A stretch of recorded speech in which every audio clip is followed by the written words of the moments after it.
Welcome back to the channel, everybody. Zach with Money Pit RC. I know it's supposed to be a Sunday recap, but I think we're gonna change it up a little bit. We're not gonna keep it just on Sundays. Just because I don't wanna have a set date on it, because sometimes I'll do a whole bunch of stuff like Monday, Tuesday, and then I won't really do anything Wednesday, Thursday, and vice versa. So when I do things, I'm gonna film it, record it, and then I will just kind of put it all together. I wanna just kind of have a whole bunch of stuff to talk about, and then I'm just gonna make it all one video and just kind of post it whenever I feel like I have enough content. So today's one of those videos. We're gonna get talking about what we've done lately, and then we'll go over what we have future plans. We got a whole bunch of fun stuff going on. I'm super excited. I don't think I've had this many projects going on at one time, but I love it, and it's keeping me busy. So let's get on with today's video. All right, so we're gonna start out with the double cap. So I'm not really gonna be focused on this much. We do have a new build with this going on, but I did see Night Customs. They did have a video on Instagram talking about kind of like the paste that they use. It kind of fills in the lines to give it a more like flat surface. So my 3D printing isn't the best quality, but it does pretty good. But there's still some lines, I don't know if you can even see, like on the roof and all that. So what they do is they get a little of this putty and they mix it with some lacquer thinner, and then they'll dip it and kind of brush it on the areas, I guess, to try to make it like fill in. I guess this is kind of act like a Bondo, I think. I don't know, I just saw the video and I ordered the stuff. So we're gonna give that a shot. Like I said, just to try to smooth out some of these lines. But I just wanted to give you a little bit of information on that this is what I found out that they used. So we're definitely giving this a try and see if it even works. And then we did order some more Tamiya paint. We ordered, I think, gray, green, brown, tan, because I only had like 3 or 4 different colors, and I got a whole bunch of bodies to paint. So we ordered a whole bunch of paint. That should be here this week. Speaking of painting bodies, this is the old Datsun body that we printed, and we did kind of start painting it a little bit. We did this like red, black, and blue tricolor effect. I don't know, I wanted to try something different, and I think it turned out pretty good. Gave it a little bit of weathering. Next up, I'm gonna do decals, kind of like the old Datsun pace cars. So we'll have like a number plate here, and then we'll do like the decal stripes going down the side. I think that'll look really good. Still don't have anything to put this on, but I just want to get the body painted and get it done. So that's really the only thing we painted this week. Actually, yeah, this is the only thing we painted so far. We still have to wait for the other paint, because like I said, I ran out of color.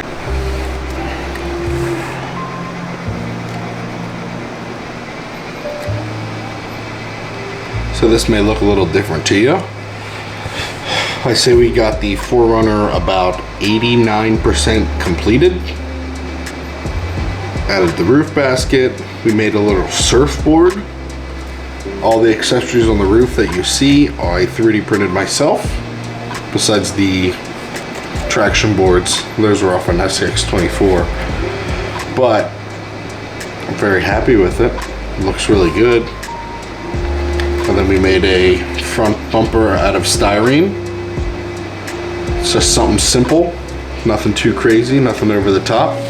And it's part of the body, so we don't need to worry about it sticking on the frame. So all we have to do left is the side windows, and then the windows in the bed, and obviously a back window. But I ran out of plastic, so I don't have any more plastic to keep going. But it's running, and it looks really good. So I think the last video I didn't have any electronics because I was running into the issues where the motor hit the servo. So all I did was flip the skid plate around, and now the motor's sticking out the back. Didn't know you could do that. Just gave it a shot and it worked. So now we have the micro Komodo in there. Micro Komodo. Got that sitting in there with the Reefs 99 all wired up. Everything runs really good. So eventually I will do a build breakdown on this once I get the windows done, and there's probably a couple things to finish, but like I said, it's pretty much done. I'm honestly really happy on how it came out. I think it's one of my best ones that I've done so far. And with the surfboard, All I did was 3D print a surfboard. There was a file on Thingiverse, and then I just printed out this on paper and used my Mod Podge. Simple, easy way to put on a graphic.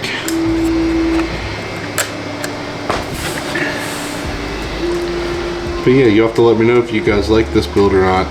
Like I said, I think it's one of my best ones I've done so far, and I'm just getting started. So future plans, it does have stock axle housings.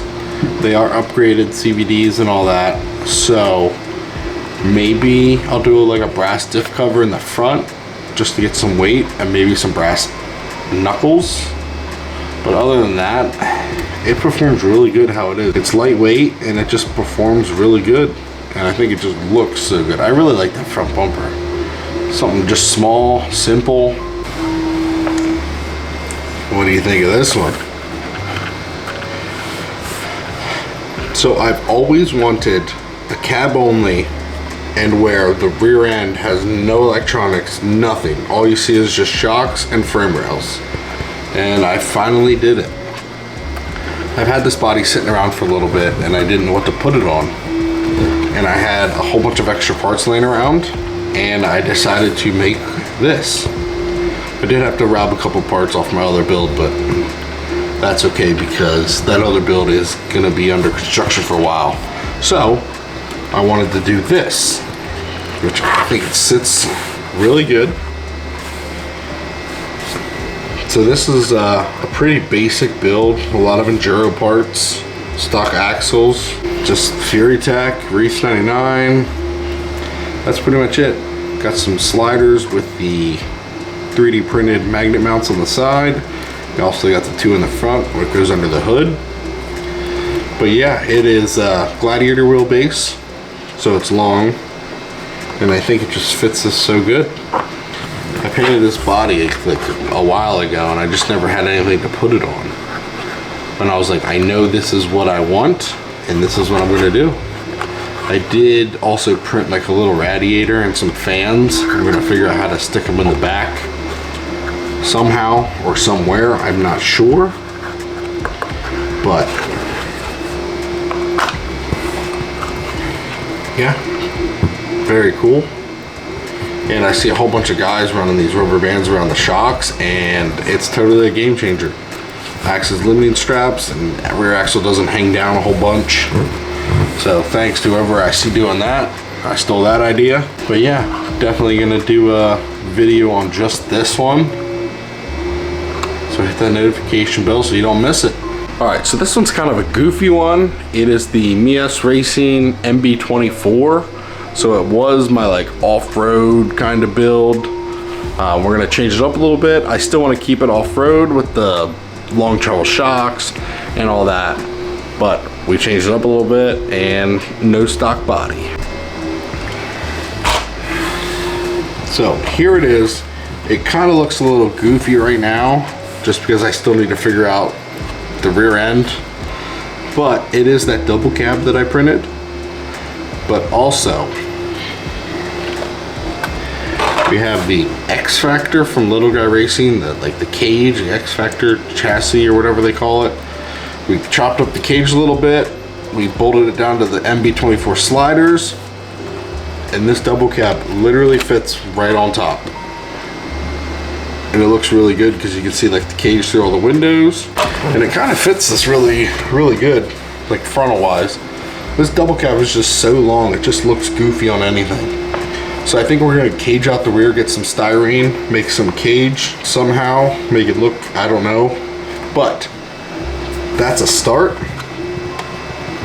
And I wanna give a shout out to 24 Yep, of course. He's always giving me crazy ideas and crap like that. He has one just like this, his cage inside his double cab. It kind of looks like the Eclipse from Fast and Furious. So I'm trying to figure out what color to paint this double cab. I'm thinking like maybe like a green. My favorite movie is Fast and Furious, and I really like the Eclipse. So I think we're gonna do a green and probably get some of those blue graphics down the side. I don't think I've ever seen anybody do that yet. So I think we're gonna be the first one to do that. I'm just messing around, we're not gonna do that. We are gonna do something cool, I just don't know what.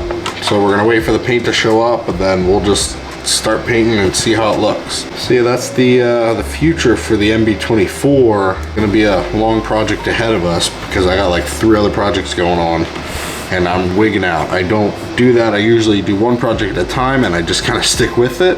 So that's probably why my weekly recap videos get boring, because all I do is kind of just one build at a time.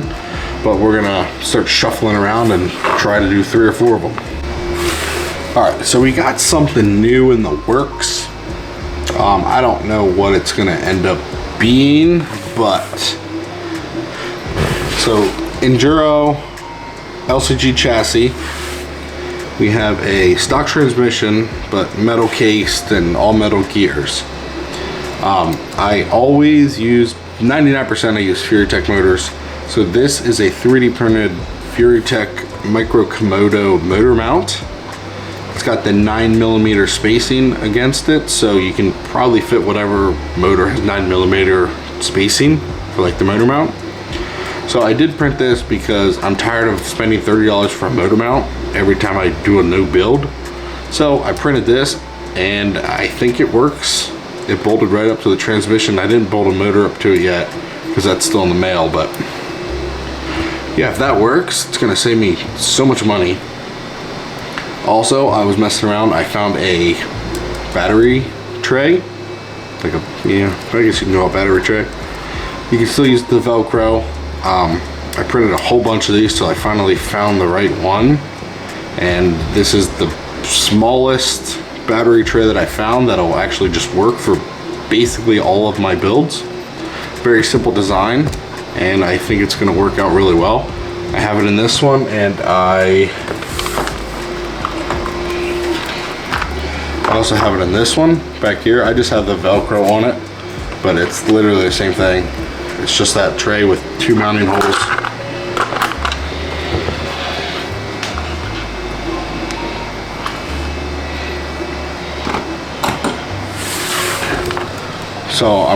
So I already printed a whole bunch of these because I'm just gonna use them. Here's a black one. Like I said, it's super easy, super simple, and I just need literally battery trays for a lot of my stuff. Also, tired of buying skid plates, so I found a file and I printed a whole bunch of skid plates, and they actually worked out really well. I'm actually really surprised on how they worked out. Printed 1, printed white one, 3, 4. I literally printed a whole bunch just so I'm stocked up on skid plates. Fit flawlessly. Print them at 100% infill, so they're pretty strong. But so I printed that, and I printed the motor mount, battery tray, then these links, Gladiator links, 3D printed. Beautiful, probably the best file I ever found. So all it is, just the lower links. They are the high clearance ones, and they do accommodate pivot balls, if this would focus.